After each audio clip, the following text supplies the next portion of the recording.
Parking নিয়ে দ্বন্দ্বের জেরে ঢাকা মেডিকেলে বেসরকারি অ্যাম্বুলেন্স সার্ভিস বন্ধ। আবারও জিম্মি রোগী ও স্বজনরা অসহায় ডিএমসি কর্তৃপক্ষ। দেশে জঙ্গিবাদ দমন অভিযান আরো জোরদার করা হবে। বিশ্ব দারিদ্র্য বিমোচন দিবসের আলোচনায় প্রধানমন্ত্রী। আন্তর্জাতিক সম্প্রদায়কে সব সময় পাশে পাবার আশাবাদ। ব্লগার নাজিমুদ্দিন সামাদ হত্যায় জড়িত সন্দেহে রাজধানীতে একজন গ্রেফতার। জঙ্গি অর্থায়নে 17টি ইসলামী এনজিও নজরদারিতে চলছে তথ্য সংগ্রহ। কাতারে ডিসেম্বরে কার্যকর হচ্ছে নতুন শ্রম আইন। বেশি পারিশ্রমিক পেলে জীবনমান পাল্টে যাবে প্রত্যাশা প্রবাসী শ্রমিকদের। এবং মাঠ পর্যায়ে চাষিদের পাট বিক্রি করতে হচ্ছে স্থানীয় ব্যবসায়ীদের ইচ্ছানুযায়ী। শুধু কাগজে কলমে আছে সরকার নির্ধারিত দাম।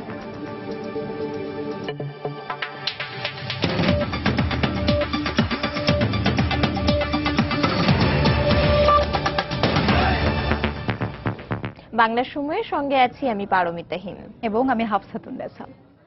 বেসরকারি অ্যাম্বুলেন্স বন্ধ থাকায় দ্বিতীয় দিনের মতো ভোগান্তি পোহালেন ঢাকা মেডিকেল কলেজ হাসপাতালে চিকিৎসা নিতে আসা রোগীরা।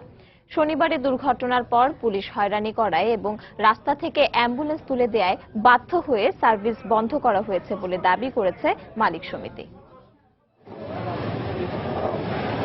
ব্রেইন স্ট্রোকে আক্রান্ত আবুল কাশেমকে নারায়ণগঞ্জের 2500 থেকে সিএনজি অটোরিকশা আর প্রাইভেট কারে করেই আসতে হলো ঢাকা মেডিকেল কলেজ হাসপাতালে। তার স্বজনের অভিযোগ, অ্যাম্বুলেন্স পাওয়া গেলেও ঢাকা মেডিকেল কলেজ হাসপাতালের বেসরকারি অ্যাম্বুলেন্স মালিকদের হুমকির কারণে চরম অসুস্থ এ রোগীকে বহন করেনি। টাকা সাচ্ছিলাম যে লাগলে 2000 বেশি দেবো, 3000, কিন্তু আসবো না, নাকি ঢুকতে দেয় না, কেন এই ইমার্জেন্সি গেট নাকি আসতে দেয় না। কুমিল্লার সুলতান আলীর মৃতদেহ নিয়ে অ্যাম্বুলেন্সের অপেক্ষায় হাসপাতালের গেটের সামনে ঘণ্টা দুয়েক বসে থাকতে হয়েছে স্বজনদের। পরে হাসপাতালের এক কর্মীর সহায়তায় মৃতদেহ বাড়ি পাঠানো হয়। কুমিল্লা থেকে রুগী নিয়ে আসছে, মৃত ব্যক্তি বুঝলে এই গাড়িটা আমি সন্ধান পায়া এই গাড়িতে উঠে দিলাম। এখন ওনার লাশ নিয়ে তো যেতে হবে। এভাবে দ্বিতীয় দিনের মতো হাসপাতালে আসতে যেতে চরম ভোগান্তি পোহাতে হয়েছে রোগীদের। অনেকক্ষণ অ্যাম্বুলেন্স খুঁজছি, তাতে অ্যাম্বুলেন্স আশেপাশেও পাইনি।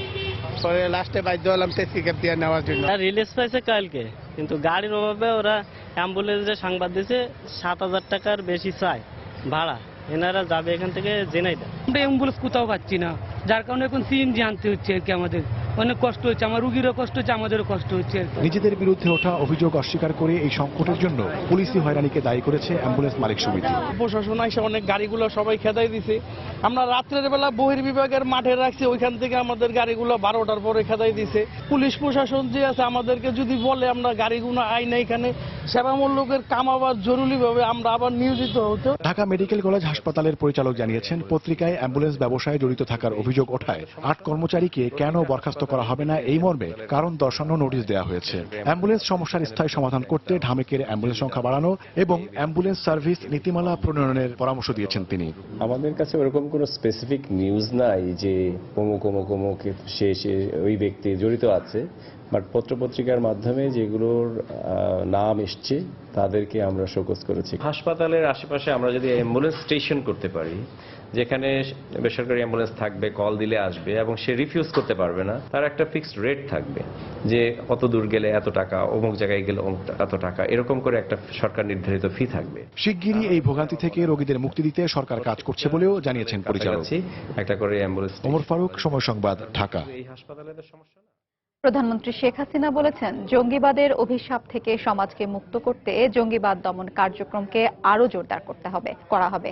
বিকেলে রাজধানীর ওসমানী স্মৃতি মিলনায়তনে বিশ্ব দারিদ্র্য বিমোচন দিবস উপলক্ষে এক সেমিনারে প্রধানমন্ত্রী একথা জানান। এ সময় প্রধানমন্ত্রী আশা প্রকাশ করেন, বাংলাদেশের উন্নয়নে আন্তর্জাতিক সম্প্রদায়ের সঙ্গে বিদ্যমান অংশীদারিত্ব আরো শক্তিশালী হবে।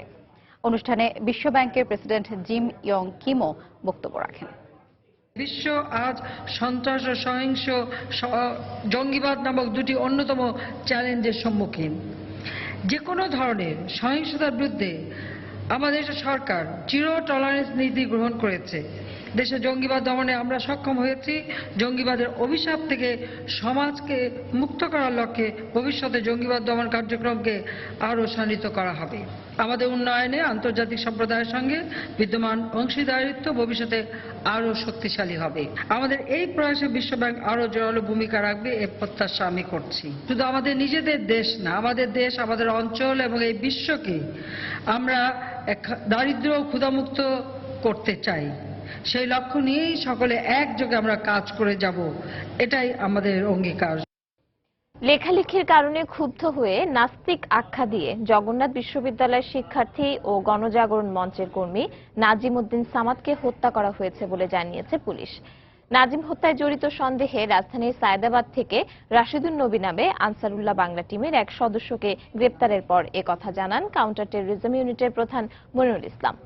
তিনি জানান, গ্রেপ্তার রাশিদুন নবী, জুলহাজ মান্নান ও মাহবুব রাব্বি তনয় হত্যার ব্যাপারেও গুরুত্বপূর্ণ তথ্য দিয়েছে। রিপোর্ট করেছেন খান মোহাম্মদ রুমেল।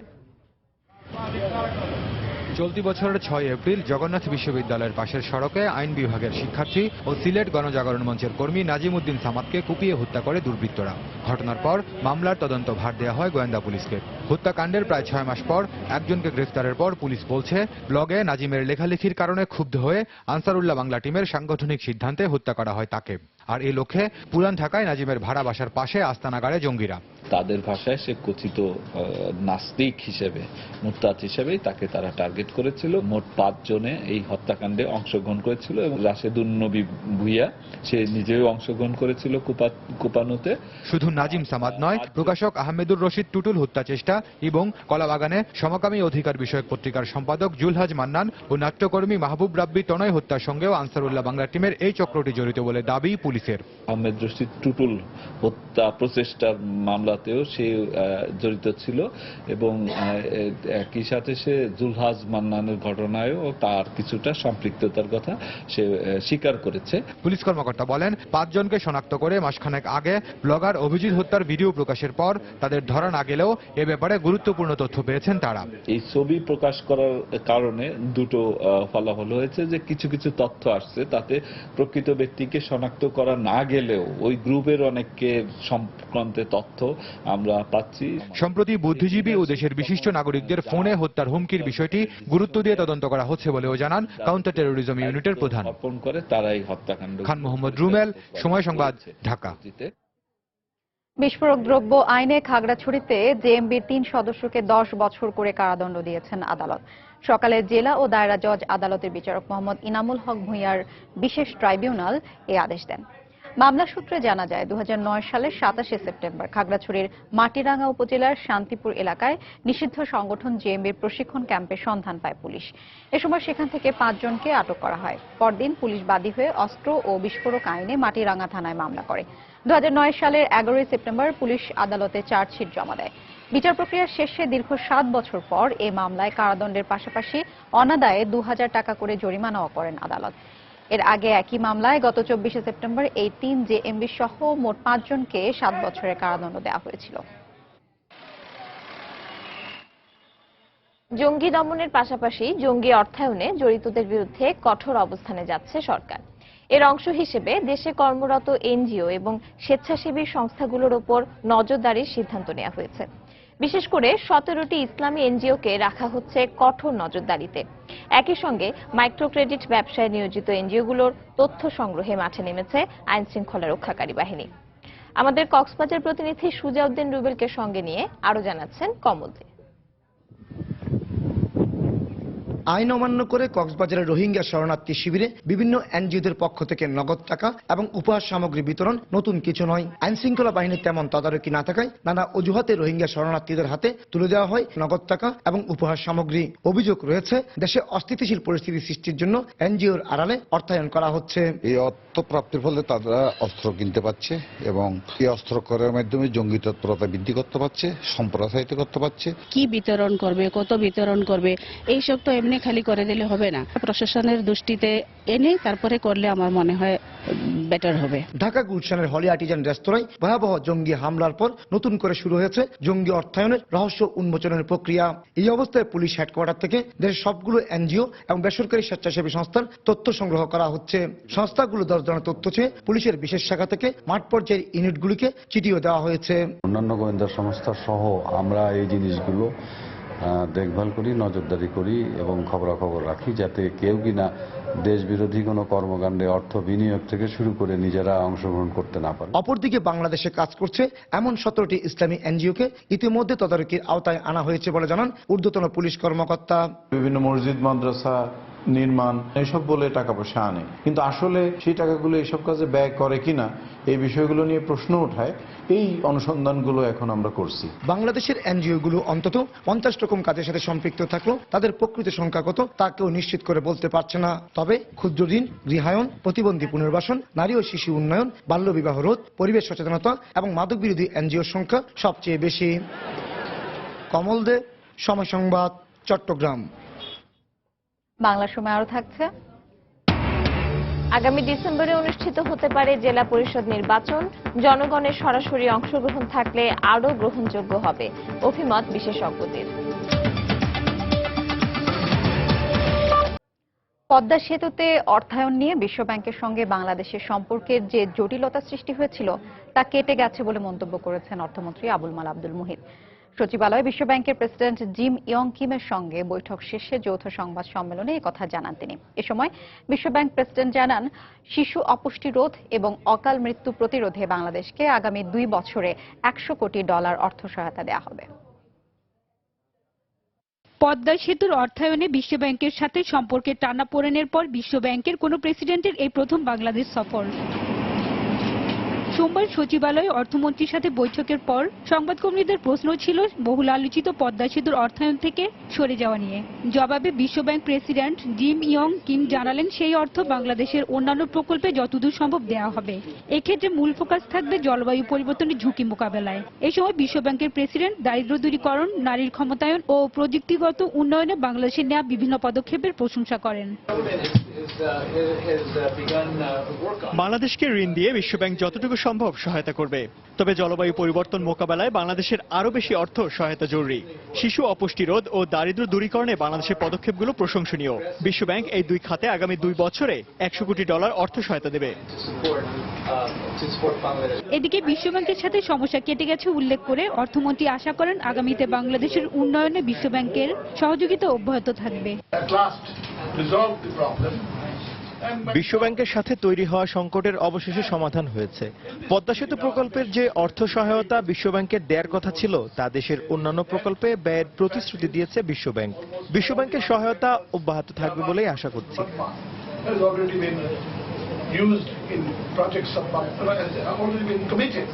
সর্বশেষ 2007 সালে বাংলাদেশ সফরে এসেছিলেন বিশ্বব্যাংকের তৎকালীন প্রেসিডেন্ট রবার্ট জোয়েলিক। এর 10 বছর পর গতকাল 3 দিনের সফরে বাংলাদেশে আসেন জিম ইয়ং কিম।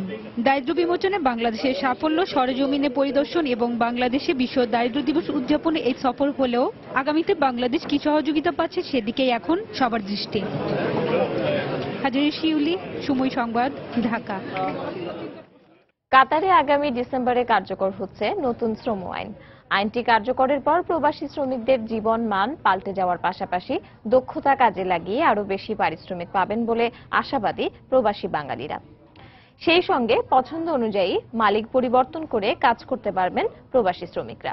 আমাদের কাতার প্রতিনিধি আনোয়ার হোসেন মামুনের তথ্য ছবি নিয়ে ডেস্ক রিপোর্ট। একটু বাড়তি আয়ের জন্য পরিবার আর নিজ মাতৃভূমি ছেড়ে কাতারের শ্রমিকদের এই হাড়ভাঙা পরিশ্রম। তাদের অধিকার রক্ষায় নতুন শ্রম আইন কার্যকর করতে যাচ্ছে কাতার সরকার। নতুন আইন কার্যকর হলে জীবনমান উন্নয়ন সহ আগের চেয়ে আরো বেশি পারিশ্রমিক পাওয়ার ব্যাপারে আশাবাদী প্রবাসী বাঙালিরা। যদি শ্রম আইনটা হয় আর এবং কি আমাদের জন্য ওই এক জায়গা থেকে আরেক মালিকের কাছে চেঞ্জ হইতে পারে, তাহলে আমাদের বেতন পাবো ভালো করে। 50,000 টাকা বেতন পাবো কিংবা 40,000 টাকা বেতন পাবো।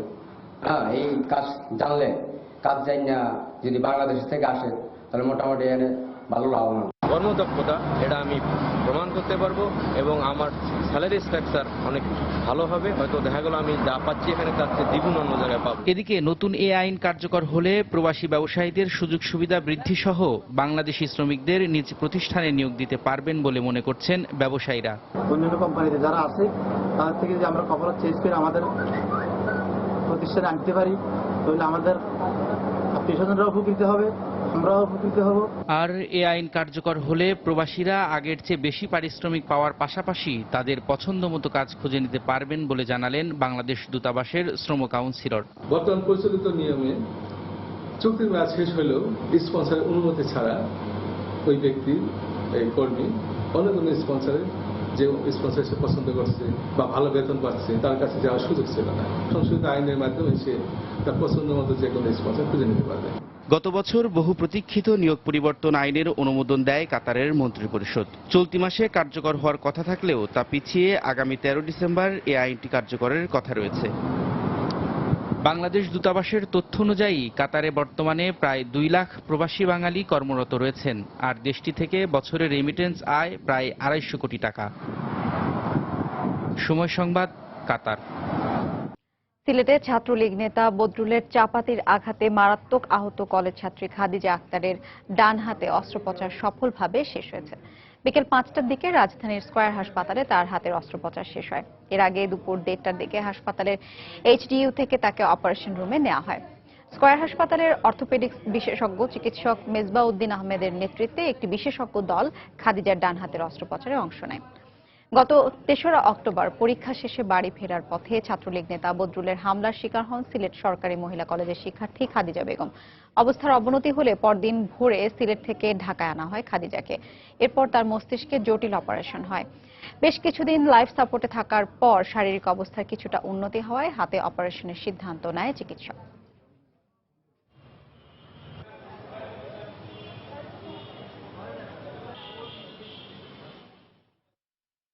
ডানাতে সামনের অংশে পাতার মধ্যে পামের মধ্যে যে সমস্ত ইঞ্জুরি ছিল এবং এতে কয়েকটা আঙ্গুলের টেন্ডন ইঞ্জুরি হয়, কেটে যায়। তা আমরা ইনশাল্লাহ সাকসেসফুলি, আল্লাহর রহমতে সাকসেসফুলি এগুলো রিপেয়ার করেছি। কয়েকদিন ধরে পেশেন্টের জেনারেল কন্ডিশন ইমপ্রুভ করার জন্য আমরা প্রথমে এটা করতে পারি নাই। এখন ইনশাল্লাহ ডান হাত আশা করি যে ডান হাত ইনশাল্লাহ ফাংশনিং এবং ভালো হয়ে যাবে। আর বাম হাতেরটা একটু প্রবলেম আছে, সেটা হলো যেহেতু ডান মাথার মগজের মধ্যে আঘাত ছিল, বাম হাতটা এখনো টোটাল প্যারালাইসিস আছে এবং তারও সামনের অংশে সামনের আঙ্গুলগুলো এবং টেন্ডন ইঞ্জুরি আছে।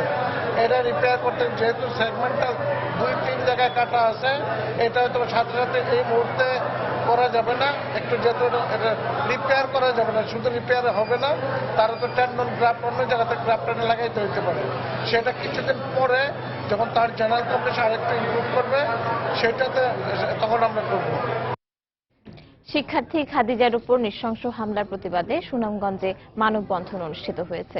সকালে ট্রাফিক পয়েন্টে বাংলাদেশ মানবাধিকার কমিশন জেলা শাখার উদ্যোগে মানববন্ধন করা হয়। এতে সংগঠনের সাধারণ সম্পাদক আল হেলাল সহ সর্বস্তরের মানুষ অংশ নেন। এ সময় খাদিজার উপর হামলাকারী বদরুলের দৃষ্টান্তমূলক শাস্তির দাবি জানানো হয়।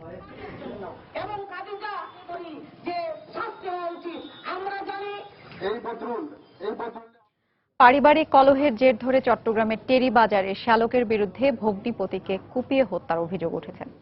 পুলিশ জানায়, সকালে বাবুল ধর নামে এক ব্যক্তি কোতোয়ালি থানায় গিয়ে তার ভগ্নিপতিকে হত্যার কথা জানায়। তার দেয়া তথ্যের ভিত্তিতে পুলিশ ও সিআইডির ঊর্ধ্বতন কর্মকর্তারা নগরের আফিমগলিতে নেপাল বাবুর বাড়িতে অভিযান চালায়। এ সময় ৫ম তলার একটি ফ্ল্যাট থেকে অঞ্জনের বস্তাবন্দি লাশ উদ্ধার করা হয়। শ্যালক বাবুল ও অঞ্জন একই স্বর্ণের দোকানে কাজ করত। কিছুদিন ধরে তাদের মধ্যে চলা বিরোধের জের ধরে ভগ্নিপতি অঞ্জনকে কুপিয়ে হত্যার কথা স্বীকার করেছে বলে জানিয়েছে পুলিশ। এদিকে অঞ্জনের মৃত্যুর খবরে পরিবারে শোক নেমেছে।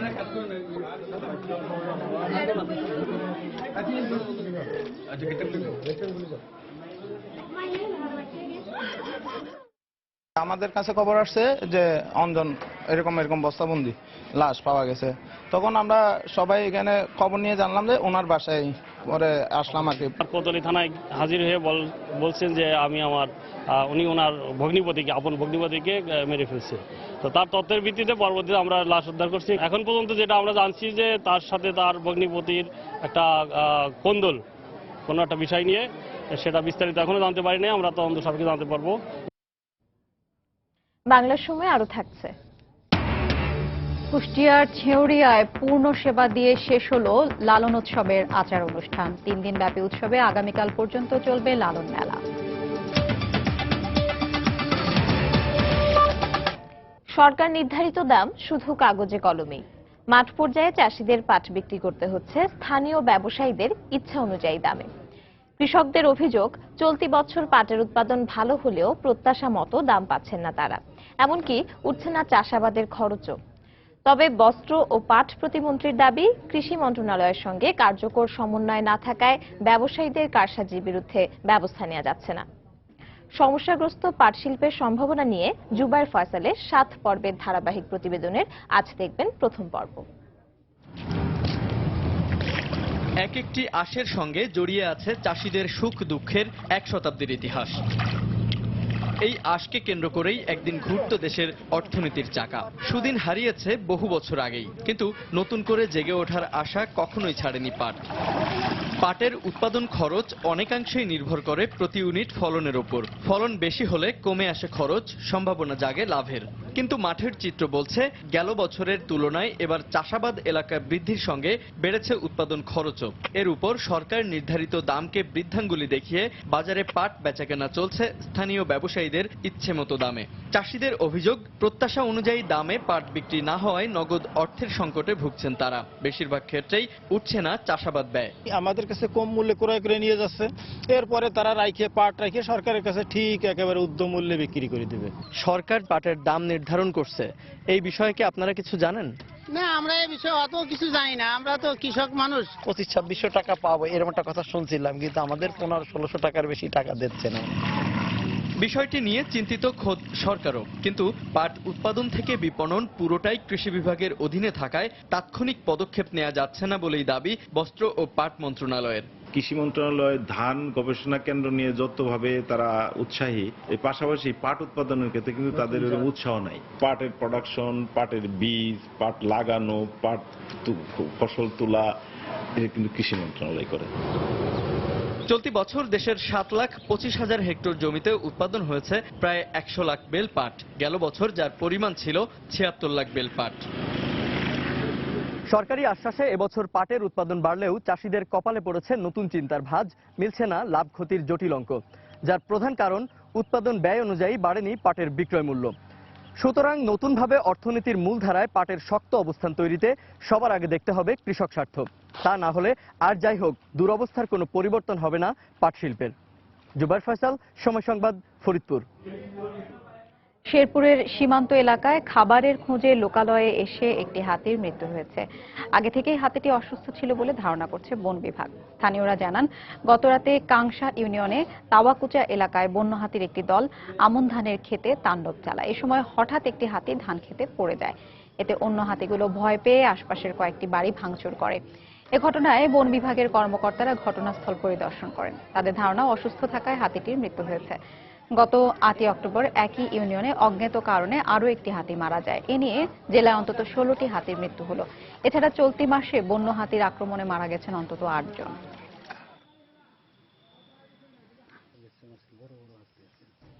হঠাৎ অসুস্থ হয়ে মারা গেছেন চাঁপাইনবাবগঞ্জের জেলা প্রশাসক মোহাম্মদ জাহিদুল ইসলাম। সকাল 10টার দিকে রাজশাহী বিভাগীয় কমিশনারের অফিসে আঞ্চলিক টাস্কফোর্সের মিটিংয়ে যোগ দেওয়ার সময় এ ঘটনা ঘটে। বিভাগীয় কমিশনার জানান, মিটিংয়ে অংশ নিতে সকালে রাজশাহী পৌঁছান 8 জেলার প্রশাসকরা। এ সময় চাঁপাইনবাবগঞ্জের জেলা প্রশাসক মোহাম্মদ জাহিদুল ইসলাম ফোনে কথা বলা অবস্থায় হঠাৎই অসুস্থ হয়ে পড়েন। দ্রুত তাকে রাজশাহী মেডিকেল কলেজ হাসপাতালে নিয়ে যান সহকর্মীরা। পরে তাকে নিবিড় পর্যবেক্ষণ কক্ষে নিয়ে যাওয়া হয়। এর কিছুক্ষণ পরই তাকে মৃত ঘোষণা করেন চিকিৎসক। মস্তিষ্কে রক্তক্ষরণের কারণে তার মৃত্যু হয়েছে বলে প্রাথমিকভাবে নিশ্চিত করেন চিকিৎসক।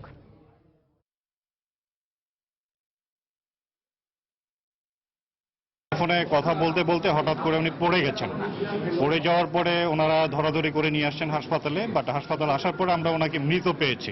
পরবর্তী বিষয় যেগুলো করতে হয় সেগুলো আমরা করার চেষ্টা করছি। অ্যাম্বুলেন্সে তার গ্রামের বাড়িতে লাশ পাঠানো, আগে কর্মস্থলে লাশ যাবে। 2016-17 শিক্ষাবর্ষের ভর্তি ফর্মের দাম বাড়ানোর প্রতিবাদে দ্বিতীয় দিনের মতো মানববন্ধন ও বিক্ষোভ কর্মসূচি পালন করেছে সিলেট শাহজালাল বিজ্ঞান ও প্রযুক্তি বিশ্ববিদ্যালয়ের শিক্ষার্থীরা। সকালে বিশ্ববিদ্যালয়ের কেন্দ্রীয় লাইব্রেরির সামনে ঘণ্টাব্যাপী মানববন্ধন করেন তারা। এতে বিভিন্ন বিভাগের সাধারণ শিক্ষার্থীরাও অংশ নেন। পরে একটি বিক্ষোভ মিছিল নিয়ে ক্যাম্পাস প্রদক্ষিণ শেষে প্রশাসনিক ভবনের সামনে প্রতিবাদ সমাবেশ করেন শিক্ষার্থীরা। এ সময় দাবি আদায় না হওয়া পর্যন্ত এই কর্মসূচি চালিয়ে যাওয়ার হুঁশিয়ারও দেওয়া হয়। এদিকে আন্দোলনের সঙ্গে একাত্মতা প্রকাশ করে অধ্যাপক ডক্টর মোহাম্মদ জাফর ইকবাল বলেন, বাড়তি উপার্জনের জন্যই অস্বাভাবিকভাবে ভর্তি ফর্মের দাম বাড়ানো হয়েছে।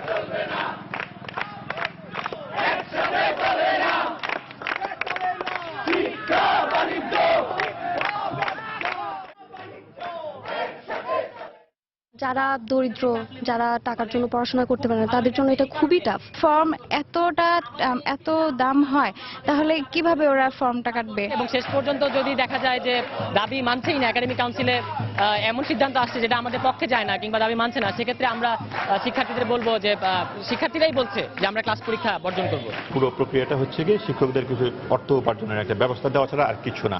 মোট যত খরচ হয় সেই খরচটা যদি ভাগাভাগি করে দেওয়া হতো তাহলে খরচটা অনেক কম হতো আসলে। এবং সম্মিলিত একটা ভর্তি পরীক্ষা যদি হতো সমস্ত বাংলাদেশের সমস্ত বিশ্ববিদ্যালয় কিংবা অনেকগুলো বিশ্ববিদ্যালয় মিলে একসঙ্গে যাতে পরীক্ষা নিত, তাহলে ছাত্রছাত্রীদের উপরে খরচ অনেক কম পড়তো। ঝিনাইদহে পানিতে পড়ে 2 বোন সহ 3 শিশুর মৃত্যু হয়েছে। সকালে কোটচাঁদপুর উপজেলার মামুনশিয়া গ্রামে এ দুর্ঘটনা হয়।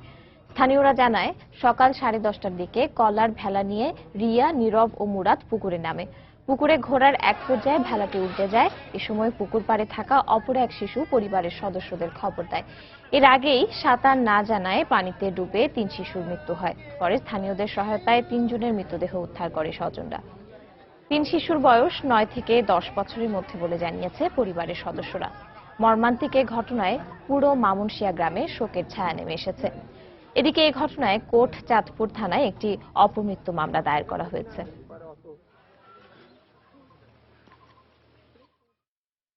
সকালবেলা নাস্তা পানি খাইছে, খেয়ে ওরা খেয়ালছে, আমরা আবার তরকারি করছি।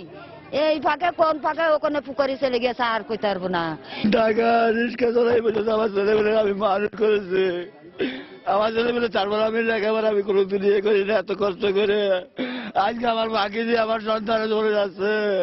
সবসময় খেলা করে তো মনে করলাম যে খেলাই করছে। আধা ঘন্টা পরে খবর আসলে কি ছেলে পেলে পানিতে পড়েছে, মরে গিয়েছে। পানিতে পড়ে যায়, পাশে একটা বাচ্চা দাঁড়িয়ে ছিল পুকুর পাড়ে, ও দ্রুত এসে ওই নীরবা রিয়ার বাবাকে খবর দেয়। পরবর্তীতে লোকজন দ্রুত গিয়ে পুকুর তল্লাশি করে বাচ্চা 3টিকে পুকুর থেকে মৃত অবস্থায় উদ্ধার করে। নিখোঁজের 4 দিন পর ঠাকুরগাঁওয়ে হিমু আক্তার নামে এক শিশুর লাশ উদ্ধার করেছে পুলিশ। সকালে পীরগঞ্জের ভেলাতৈর গ্রামের একটি জঙ্গল থেকে লাশটি উদ্ধার করা হয়। স্বজনরা জানান গত বুধবার সন্ধ্যায় নিখোঁজ হয় 12 বছরের প্রতিবন্ধী শিশু হিমু আক্তার। অনেক খোঁজাখুঁজির পরও তাকে না পেয়ে থানায় একটি সাধারণ ডায়েরি করেন শিশুটির পরিবার। সবশেষ আজ সকালে স্থানীয়রা জঙ্গলে শিশুটির লাশ দেখে পুলিশে খবর দেয়। পুলিশ ঘটনাস্থলে পৌঁছে লাশ উদ্ধার করে ময়নাতদন্তের জন্য মর্গে পাঠায়।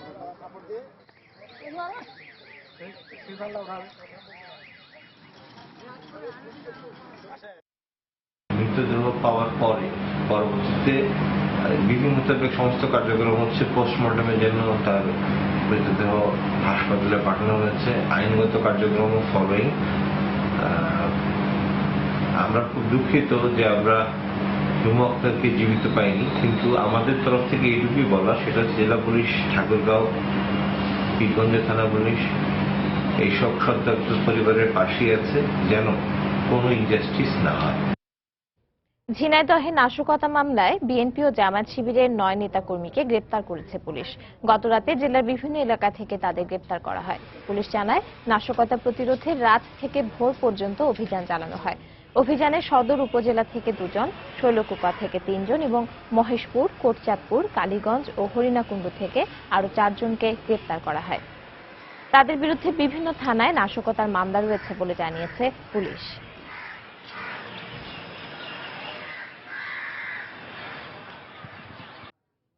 সবকিছু ঠিক থাকলে আগামী ডিসেম্বরে হতে পারে জেলা পরিষদ নির্বাচন। এর মধ্যে প্রকাশ হয়েছে জেলা পরিষদ আইন 2016 এর গেজেট।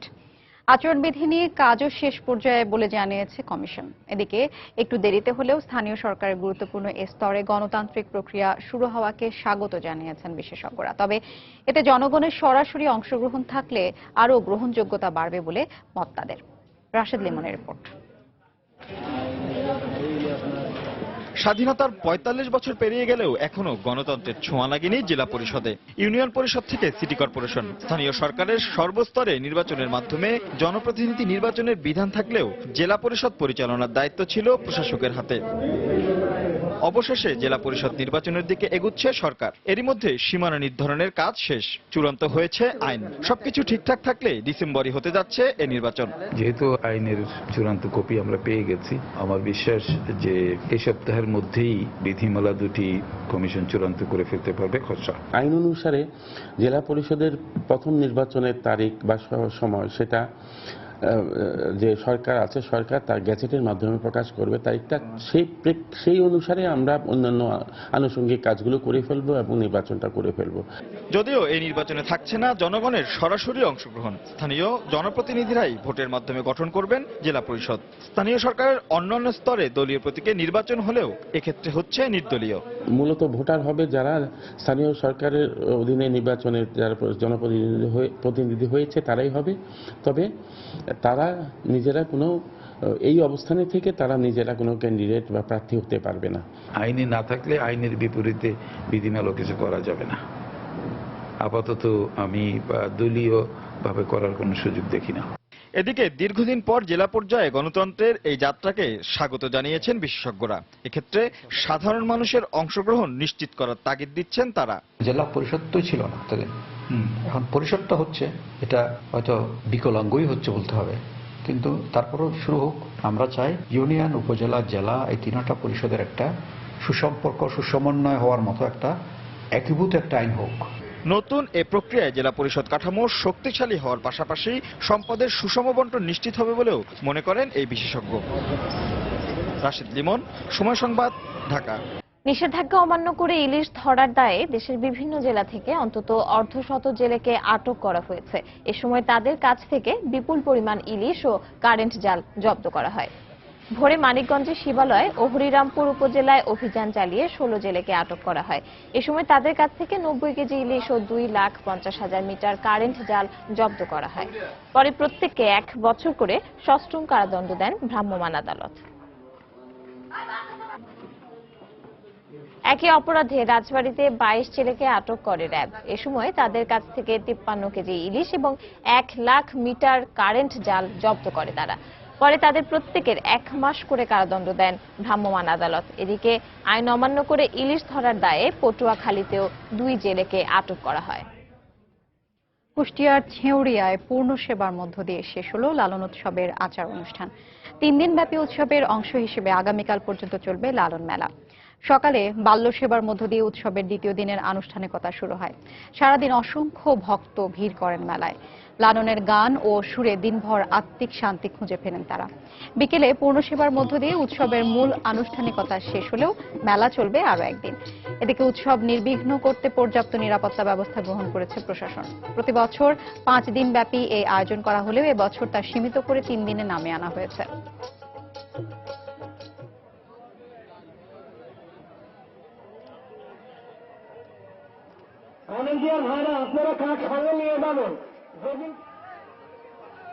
লালন শাহর 126তম তিরোধান দিবস উপলক্ষে কুষ্টিয়া ছেউরিয়ায় চলছে 3 দিন ব্যাপী লালন উৎসব। লালন উৎসবের খবর জানাতে এই মুহূর্তে কুষ্টিয়া ছেউরিয়ায় আছেন সহকর্মী তরিকুল ইসলাম সৌরভ। চলে যাব তার কাছে। সৌরভ,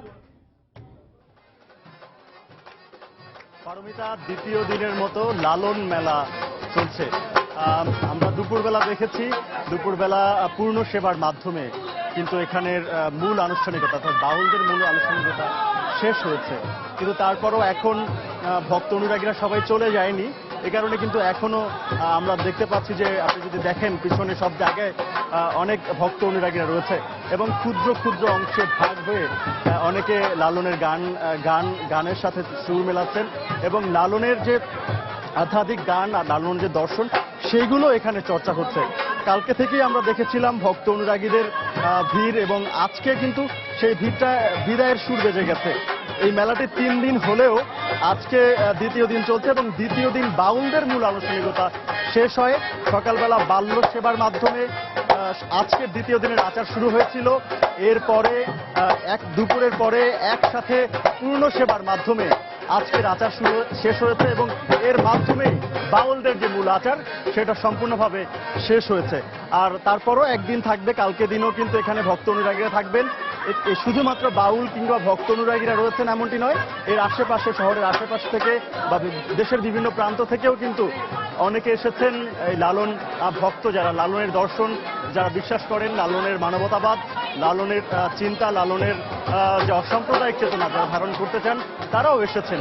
সবকিছু মিলিয়ে দ্বিতীয় দিনে সন্ধ্যার পরে বিপুল সংখ্যক মানুষ আমরা দেখতে পেয়েছি। আর নিরাপত্তার কথা যদি বলি, কোনো ধরনের অপ্রীতিকর ঘটনা এই 2 দিনে ঘটেনি। র্যাব এবং পুলিশের পাশাপাশি অন্য বাহিনীও কাজ করছে নিরাপত্তা বিধান করতে। আর আমরা এখন এই এলাকাটি পুরো এলাকাটি মাজার এলাকাটিতে প্রচুর লোক রয়েছে, এর বাইরেও আরো একটি অংশ রয়েছে, সেই অংশটিতে কিন্তু প্রচুর পরিমাণ লোকের সমাগম আমরা দেখতে পাচ্ছি। সবকিছু মিলে জমজমাট এখন পর্যন্ত লালন মেলা। এই ছিল কুষ্টিয়ার চেউরিয়া থেকে সর্বশেষ খবরাখবর। পারমিতা। দর্শক, লালন উৎসব থেকে যোগ দিয়েছিলেন সহকর্মী তরিকুল ইসলাম সৌরভ।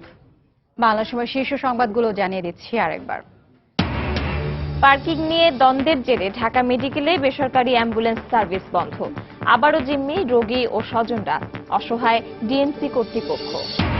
দেশে জঙ্গিবাদ দমন অভিযান আরও জোরদার করা হবে। বিশ্ব দারিদ্র্য বিমোচন দিবসের আলোচনায় প্রধানমন্ত্রী আন্তর্জাতিক সম্প্রদায়কে সবসময় পাশে পাবার আশাবাদ। ব্লগার নাজিমউদ্দিন সামাদ হত্যায় জড়িত সন্দেহে রাজধানীতে একজন গ্রেপ্তার। জঙ্গি অর্থায়নের 17টি ইসলামী এনজিও নজরদারিতে, চলছে তথ্য সংগ্রহ। কাতারে ডিসেম্বরে কার্যকর হচ্ছে নতুন শ্রম আইন। বেশি পারিশ্রমিক পেলে জীবনমান পাল্টে যাবে, প্রত্যাশা প্রবাসী শ্রমিকদের। এবং মাঠ পর্যায়ে চাষিদের পাট বিক্রি করতে হচ্ছে স্থানীয় ব্যবসায়ীদের ইচ্ছা অনুযায়ী। শুধু কাগজে কলমেই আছে সরকার নির্ধারিত দাম। এই ছিল বাংলার সময়। যে কোনো খবর পেতে ভিজিট করুন সময়নিউজ.tv। এছাড়া এইমাত্র পাওয়া খবর আপনার মোবাইলে পেতে SMS করুন *BN লিখে পাঠিয়ে দিন 16242 নম্বরে। সঙ্গে থাকুন সময়ে।